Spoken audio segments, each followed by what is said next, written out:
তো transfer of property act 1882 এটা নিয়ে আজকে আমি তোমাদের সাথে ডিসকাস করব। হ্যালো ফ্রেন্ডস, আমি সুমন। আশা করছি তোমরা প্রত্যেকে ভালো আছো, সুস্থ আছো। যদি এর আগের ভিডিওগুলো না দেখো, ভিডিওগুলো দেখে তারপরে এই ভিডিওটাতে এসো, কারণ পুরো ট্রান্সফার অফ প্রপার্টি অ্যাক্টটা আমি তোমাদেরকে ধরে ধরে পড়াচ্ছি। তো সেকশন 4 পর্যন্ত আমি অলরেডি ডিসকাস করে দিয়েছি, এটাতে সেকশন 5 থেকে আমি বলবো।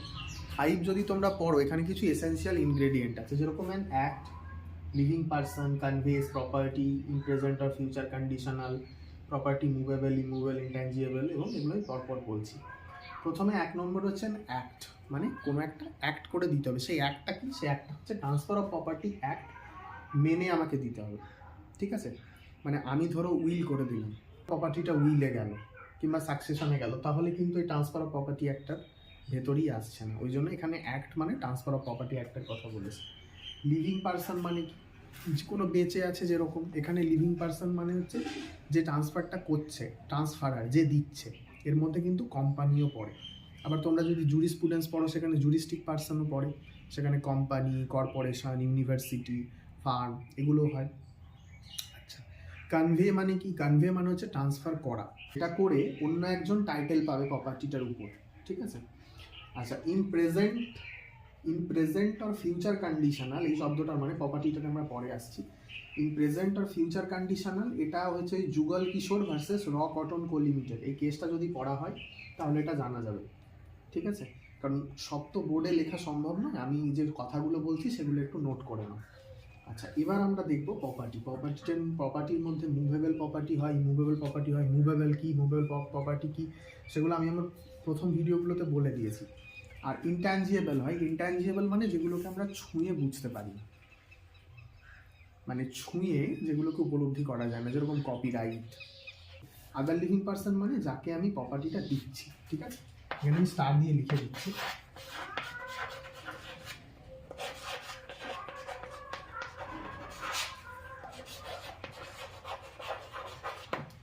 আদার লিভিং পারসন মানে হচ্ছে যাকে আমি প্রপার্টিটা দিচ্ছি, ট্রান্সফারিং। তাহলে need not be a competent. হ্যাঁ, কম্পিটেন্ট টু কন্ট্রাক্ট যেটা আমরা পড়ি, ওই কন্ট্রাক্টে নিড নট বি কম্পিটেন্ট হলেও চলবে। তাকে মাইনার হতে হবে, তাকে ইনসেন হলেও হবে, চাইল্ড হলেও হবে, চাইল্ড ইন মাদার উম হলেও ওকে ট্রান্সফার করে দেওয়া যাবে, ঠিক আছে? এগুলো হবে। আচ্ছা, হিমসেলফ এবার আছে হিমসেলফ, মানে নিজেকেও ট্রান্সফার করতে পারে। কীভাবে নিজেকে ট্রান্সফার করবে? আমার প্রপার্টি আমি নিজেকে কী করে ট্রান্সফার করবো? সেক্ষেত্রে ধরো আমি একটা ওনার, আমি আমার বাড়ির ওনার। এবার আমি আমার বাড়ির প্রপার্টিটা, আমারই একটা ফার্ম আছে, সেই আমি ফার্মের নামে ট্রান্সফার করবো, ডিরেক্ট ফার্মকে দেবো। তাহলে সেক্ষেত্রে আমি তো নিজেকেই ট্রান্সফার করলাম, হিমসেলফ। আচ্ছা, ফ্যামিলি সেটেলমেন্ট কিন্তু ট্রান্সফার অফ প্রপার্টি অ্যাক্টের মধ্যে আসে না, ঠিক আছে? তারপরে ধরো কোনো কেউ কম্প্রোমাইজ করছে, ঠিক আছে, কোনো চার্জ, কোনো রিলিনকুইশমেন্ট, এগুলোও কিন্তু ট্রান্সফার অফ প্রপার্টির মধ্যে আসে না। তাহলে এখানে আমি তোমাদের সাথে পুরো ডেফিনেশানে যে পয়েন্টগুলো থাকা দরকার, আমি কিন্তু সেকশন 5-এর পুরো ডেফিনেশনের জায়গাগুলো ভেঙে ভেঙে ডিসকাস করে দিলাম। এইগুলোই এসেন্সিয়াল ইনগ্রেডিয়েন্ট। তো এইগুলো তোমরা পড়ে নিলে সেকশন 5টা রেডি হয়ে যাবে। সেকশন 6 বলছে হোয়াট মে বি ট্রান্সফার, কী কী ট্রান্সফার করা যায়। Property of any kind may be transfer, যে কোনো কাইন্ডের প্রপার্টি ট্রান্সফার করা যায় except as otherwise provided by this act. তাহলে নিচেরগুলো ছাড়া আমরা যে কোনো কাইন্ডের অফ প্রপার্টি ট্রান্সফার করতে পারি। তাহলে প্রথম কি বলছে? প্রথম বলছে chance of heir apparent succeeding to an estate, এ নাম্বার পয়েন্টটা। The chance of a relation obtaining legacy on a death of kinsman, ঠিক আছে?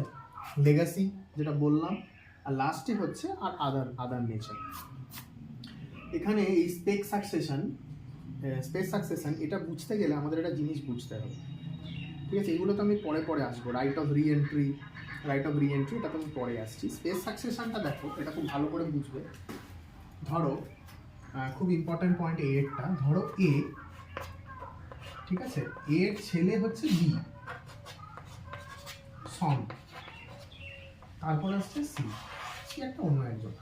তাহলে এ এর প্রপার্টি আছে, বি কি বলছে যে বাবা আমার যে প্রপার্টিতে আমার শেয়ার আছে, এ হচ্ছে বাবা, বি ছেলে। তো বি বলছে যে বাবা আমার যে প্রপার্টিতে, তোমার যে প্রপার্টিতে আমার শেয়ারটুকু আছে, সেই শেয়ারটুকু আমাকে দিয়ে দাও। আমি সেই শেয়ারটা আমি সিকে দিয়ে দেবো। তো ধরো বাবা ওকে দিল না, বি নিজে সিকে বললো যে দেখ এ তো আমার বাবা, তো আমার বাবার প্রপার্টিতে আমার তো শেয়ার আছে, তো সেই শেয়ারটা আমি তোকে বিক্রি করে দিলাম। অথচ বাবা এ বিকে সেই প্রপার্টিটা ট্রান্সফারই করেনি।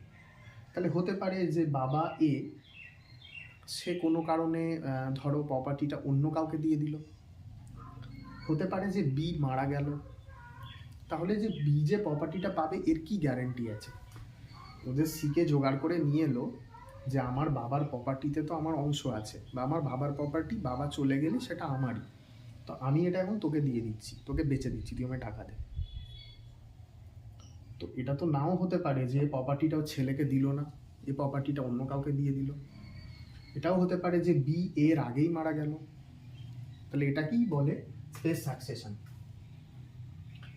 তো এই চান্সগুলো নিয়ে বা এই চান্সগুলো থাকা সমেত যারা প্রপার্টি অ্যাকোয়ার করে বা এই চান্সগুলো দেখিয়ে যারা প্রপার্টি বেচা কেনা করে, সেগুলো কিন্তু অ্যাপ্লিকেবল হয় না, সেটা ট্রান্সফার হয় না। ঠিক আছে?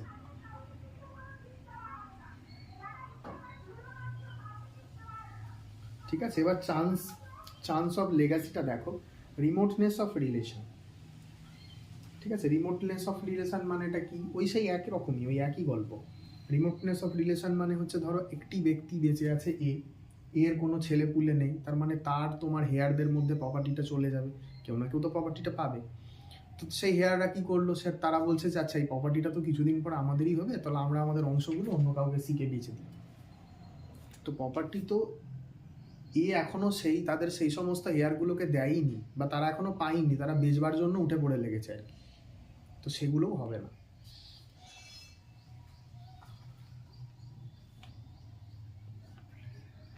আর আদার প্রপার অফ লাইক নেচার আমি লিখেছি এখানে থার্ড পয়েন্ট।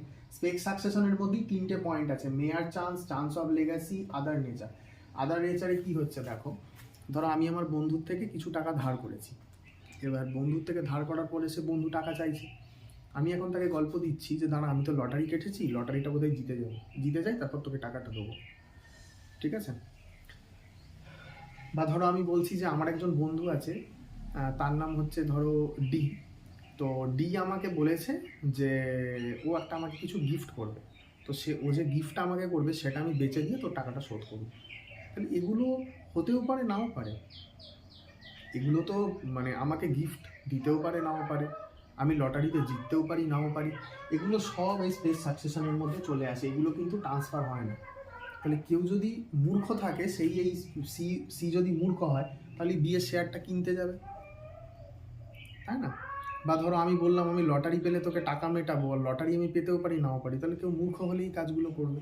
তাহলে এগুলো সবই এই স্পেস সাকসেশনের মধ্যে আসে। এ একটা প্রপার্টি বিকে দিয়েছে, এ এর প্রপার্টি সে বিকে দিয়েছে, বি কি করেছে, বি প্রপার্টিটাতে একটা কুয়া বানিয়ে দিয়েছে, প্রপার্টিতে একটা কুয়া বানিয়েছে। এ দেখছে যে আমার প্রপার্টি তো বি কুয়া বানিয়েছে, তো এ সিকে বলছে যে তুই গিয়ে প্রপার্টিটা নিয়ে নে বি এর থেকে। ঠিক আছে, এটাই হচ্ছে যে মেয়ার রাইট অফ রি এন্ট্রি।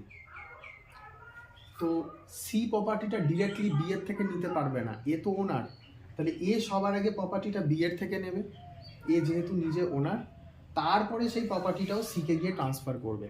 ওইভাবে রাইটটা ট্রান্সফার করা যায় না, ও তো রাইটটা দিয়েছিল বিকে, তো মুখেই বলে দিল যা সি বি তো কুয়া বানাচ্ছে, সি তুই গিয়ে প্রপার্টিটা বি এর থেকে নিয়ে নে, এরকম হয় না। আগে রাইটটা এ এর থেকে নেবে ফেরত, তারপরে সেটা সিকে গিয়ে দেবে। সেটাই হচ্ছে mere right of re entry. এর একটা বাড়ি আছে, এটা দেখো, এটা হচ্ছে C point, easement and dominant heritage. আমি পয়েন্টটাকে একটুখানি ভেঙে নিজের মতো করে লিখে নিয়েছি। তো এর একটা বাড়ি আছে, এই বাড়িটাকে বলে ডমিনেন্ট হেরিটেজ। তাহলে এ সেই বাড়িটা থেকে যখন রাস্তাতে যায়, এখান থেকে একটা রাস্তা আছে, এবং এই রাস্তাটা বি এর প্রপার্টির উপর, এইখানে যে প্রপার্টিটা আছে সেই প্রপার্টিটা বি এর প্রপার্টি। তাহলে এ সেই রাস্তাটার উপর দিয়ে গিয়ে রোডে ওঠে, এই রোডটা বি এর প্রপার্টি। ঠিক আছে, এবার এ বললো যে আমি আমার বাড়িটা বেচবো না, আমার যে রাস্তাটা আছে সেটা আমি বেচে দেবো। তাহলে এই যে রাস্তাতে এর হাঁটার যে রাইট, সেটাই হচ্ছে রাইট অফ ওয়ে, এটা কি বলে ইজমেন্টারি রাইট। যেরকম right of air, right of Sunlight, এগুলো সব ইজমেন্টারি রাইট। তাহলে এ চাইলে কিন্তু এই ইজমেন্টারি রাইটটা বেচতে পারবে না, ঠিক আছে? কিংবা ধরো এ প্রপার্টিটা, কারণ এখানে বি এর প্রপার্টি আছে, এবার এ যদি এর পুরো প্রপার্টিটা বেচতে চায়, এর প্রপার্টিটা বিক্রির সাথে সাথে ওর ইজমেন্টারি রাইটটাও বিক্রি হয়ে যাবে। ধরো এ বললো আমি আমার বাড়িটুকু বেচবো, আমার ইজমেন্টারি রাইটটা বেচবো না, অমন হয় না। তাহলে এই বাড়িটা যদি এ কাউকে বেচে, ধরো এ একজনকে বেচছে, ধরো সি কে এ বাড়িটা বেচছে, তাহলে এ যদি তার ইজমেন্টারি রাইটটা সি না পায়, তাহলে এই রোড থেকে হেঁটে হেঁটে এ যাবে, মানে একটি লোক এই বাড়িতে পৌঁছাবে কি করে? ঠিক আছে? তো বি এর প্রপার্টির উপর দিয়েই রাস্তাটা আছে এবং ইজমেন্টারি রাইট সমেত এই বাড়িটা বিক্রি হবে। শুধু ইজমেন্টারি রাইট ওভাবে বিক্রি করা যাবে না, শুধু ডমিন্যান্ট হেরিটেজ ওভাবে বেচা যাবে না, তাহলে যাবে পৌঁছাবে কি করে বাড়িটাতে? তাহলে এটাই বলছে। তো সেক্ষেত্রে আমি যখন বেচবো, আমার ডমিন্যান্ট হেরিটেজের সাথে, মানে বাড়িটার সাথে পুরো আমার এই রাইট অফ ওয়েটাও বিক্রি হয়ে যাবে। এটাই এই পয়েন্টটা বলছে।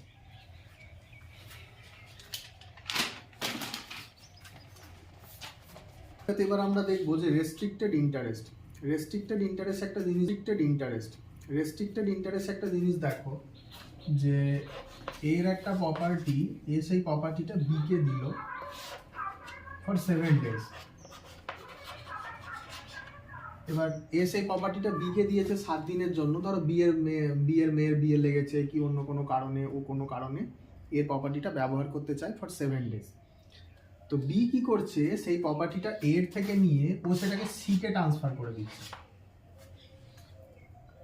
তাহলে এইভাবে ট্রান্সফারটা করা যাবে না। তাহলে প্রপার্টিটা ছিল এর, এ দিয়েছে বি কে ফর 7 days, বি কি করলো সেটা আবার সি কে ভাড়াতে দিয়ে দিল, বা কিছু না বলে ডিরেক্টলি সি কে দিয়ে দিল। তো এইভাবে ট্রান্সফার করা যায় না। এটাই হচ্ছে রেস্ট্রিক্টেড ইন্টারেস্ট। যেরকম রিলিজিয়াস অফিসেস, তারপরে offices of mutawalli, maintenance, service tenure, এগুলো সব এই রেস্ট্রিক্টেড ইন্টারেস্টের মধ্যে আসে। একটু ফিউচার মেনটেনেন্সের মধ্যে পাস্ট মেনটেনেন্সটা অ্যালাউড আছে, কিন্তু ফিউচার যে মেনটেনেন্স সেটা কিন্তু অ্যালাউড নয়। আছে রাইট টু সু। রাইট টু সু এর মধ্যে দেখো সেটা হচ্ছে আনসার্টেন এবং ইনডিফিনাইট। আনসার্টেন, এই রাইট টু সু আবার দুভাগে ভাগ হয়ে যাচ্ছে। যেগুলো টর্টের মধ্যে আসে, যেরকম টর্টের মধ্যে কি আছে, টর্টের মধ্যে ডিফামেশন আছে। এবার এ বি কে ডিফেম করেছে কোনো কারণের জন্য, এ বি কে ডিফেম করেছে কোনো কারণের জন্য, বি সুটা করবে এ এর উপর, সেটা তো আর সি করতে পারবে না, কারণ এ করেছে ডিফেম বি কে, বি ডাইরেক্ট সুটা করবে এ কে, সি তার হয়ে কি করে সুটা করবে? কারণ টর্ট আমরা জানি যে টর্টে যে ড্যামেজটা হয় সেটা হচ্ছে আনলিকুইডেটেড ড্যামেজেস, কিন্তু যদি অ্যাকসেপ্টেবল ক্লেম হয় তাহলে টর্টটা কিন্তু করা যাচ্ছে না, আমরা দেখলাম রাইট টু সুতে। কিন্তু অ্যাকশনেবল ক্লেম যদি হয়, অ্যাকশনেবল ক্লেমটা ট্রান্সফার করা যায়, অফিস, স্যালারি, এগুলো কিন্তু ট্রান্সফার করা যায় না। এখানে একটা খুব সুন্দর কেস আছে, আনন্দ থাঙ্কা ভার্সেস সুভা রাও, পাবলিক অফিস এবং স্যালারি। ধরো সেখানে এ একটা পাবলিক অফিস হোল্ড করছে, আবার এর তার সাথে একটা বিজনেসও আছে। তো এ তো সেক্ষেত্রে দুটো একসাথে কখনো চালাতে পারবে না। এ কি করছে, ও বি কে বলছে যে আমার পাবলিক অফিসটা গিয়ে, বা আমি যে গভর্নমেন্ট জবটা ক্লিয়ার করেছি সেইটা গিয়ে তুমি সামলাও, আর আমি এদিকে আমার বাড়ির ব্যবসাটাও দেখব। তাহলে সেক্ষেত্রে এ তার পাবলিক অফিসটা কোনোদিনই বি কে দিতে পারবে না। কিংবা এটাও দেখা যেতে পারে, ধরা যাচ্ছে এ একসাথে অনেকগুলো গভর্নমেন্ট জব ক্লিয়ার করেছে, বা কি করছে, ও সবাইকে একটা করে অফিস দিয়ে দিচ্ছে, বলছে আচ্ছা আমি তো সব জায়গায় চাকরি করতে পারবো না, তাহলে তুমি আমার এই অফিসটা, তুমি আমার ওই অফিসটা সামলাও, এবং ওখান থেকে যে টাকা পয়সা আসবে সেটা একটা রেশিওতে কন্ট্যাক্ট করে নিচ্ছে। সেটাও সম্ভব না, কারণ পাবলিক অফিস কখনো ট্রান্সফারই করা যায় না। একে হয় তার গভর্নমেন্ট জবটা নিজেকেই করতে হবে, আদারওয়াইজ তাকে গভর্নমেন্ট জব ছেড়ে দিয়ে তাকে বিজনেসটা সামলাতে হবে। সব একসাথে করতে পারবে। জেনারেলি এখানে বিজনেস না, এখানে পাবলিক অফিসের কথা বলছে। বিজনেস চাইলে সে করতেই পারে, যদি সে তার অফিসিয়াল ডিউটি পারফর্ম করার পরে সে সময় যদি দিতে পারে, তাহলে সে বিজনেস করতেই পারে। কিন্তু পাবলিক অফিসটা সে ট্রান্সফার করতে পারবে না, পাবলিক অফিস ট্রান্সফার হয় না। স্টাইপেন্ডও ট্রান্সফার হয় না, যেরকম যারা আর্মিতে থাকে, যারা নেভিতে থাকে, তারপরে তোমার নেভিতে থাকে পেনশন পায়, এদের স্টাইপেন্ডগুলো কখনো ট্রান্সফার করা যায় না, এগুলো তারাই একমাত্র পেতে পারে। আনলফুল অবজেক্ট মানে ইন্ডিয়ান কন্ট্যাক্ট অ্যাক্টে যে অবজেক্টগুলো আনলফুল, ঠিক আছে, ওখানে তো আনলফুল অবজেক্ট, আনলফুল কনসিডারেশন, ওগুলোর একটা ডিটেলস দেওয়া আছে। তো যেগুলো আনলফুল অবজেক্ট ইন্ডিয়ান কন্ট্রাক্ট অ্যাক্টে, কিংবা oppose to the nature of the interest affected thereby, ঠিক আছে, no transfer can be made in so far as it oppose to the nature of the interest affected thereby an unlawful object on unlawful consideration, সেইগুলো within the meaning of section 23 of Indian contract act to a person legally disqualified to be transferring. তাহলে যেগুলো unlawful object এবং unlawful consideration Indian contract act 1872-তে, সেগুলোও কিন্তু transfer হয় না। আর আইতে একটা পয়েন্ট দেওয়া আছে, সেটা হচ্ছে যে nothing in this section shall be deemed to authorise. এটা একটু তোমরা বই থেকে দেখে নিও, এটা খুব একটা ইম্পর্টেন্ট না, আমি বলে দিচ্ছি। Tenant having an transferable right of occupancy, আরেকটা হচ্ছে the farmer of an estate in respect of which default has been made in paying revenue, আরেকটা হচ্ছে lessee of an estate under the management of court of wards to assign his interest as such tenants farmer or lessee. তো এটা অত বেশি important না নিচের পয়েন্টটা, তবু এটা তোমরা একটা ওই বই থেকে একটু এটাকে রেফার করে নিও। নেক্সট ভিডিওটাতে আমি সেকশন 7 থেকে তাহলে ডিসকাস করব। পার্সনের মধ্যে কিন্তু পরে কোম্পানি, অ্যাসোসিয়েশন অথবা body of individuals whether incorporated or not, but nothing herein contained shall affect any law for the time being in force relating to transfer of property to or by companies, association or bodies of individual। তাহলে living পার্সনের মধ্যে এরকম সবসময় ভাবার কোনো কারণ নেই যে লিভিং পার্সনের মধ্যে শুধু মানুষই পড়ে। লিভিং পার্সনের মধ্যে কোম্পানিও পড়তে পারে, অ্যাসোসিয়েশনও পড়তে পারে, কোনো বডি অফ ইন্ডিভিজুয়ালও পড়তে পারে, whether incorporated or not, but nothing herein contained shall affect any law for the time being in force relating to the transfer of property to or by companies, association or bodies of individuals। তাহলে এই দুটো section তোমরা একটুখানি পড়ে নিও। তো আমার একটা হোয়াটসঅ্যাপ গ্রুপ আছে, সেখানে বিভিন্ন কলেজের ল স্টুডেন্টরা আছে, আমি আছি, চাইলে সেটা জয়েন করতে পারো। আর আমি এন্ট্রান্সের জন্য কোচিং দিই, চাইলে সেখানে পড়তে পারো। তো thank you friends for watching.